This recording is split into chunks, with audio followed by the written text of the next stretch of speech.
آپ صلی اللہ علیہ وسلم مکہ مکرمہ میں موسم بہار میں پیدا ہوئے. یہ دوشنبہ سوموار یعنی منڈے کی صبح تھی. ربیع الاول کی 9 اور کہا جاتا ہے کہ 12 تاریخ تھی.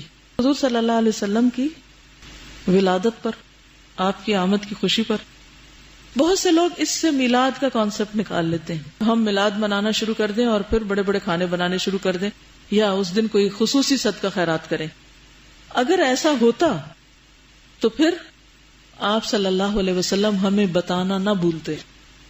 آپ کی زندگی میں 62 بار تو یہ دن آیا ہی تھا آپ کی پیدائش کا، پھر صحابہ کی زندگی میں بھی آیا، لیکن کسی نے ایسا کوئی کام نہیں کیا.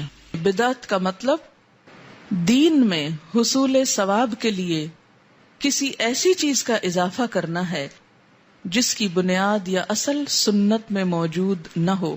رسول اللہ صلی اللہ علیہ وسلم نے فرمایا، دین میں نئی چیزوں سے بچو، اس لیے کہ ہر نئی بات گمراہی ہے.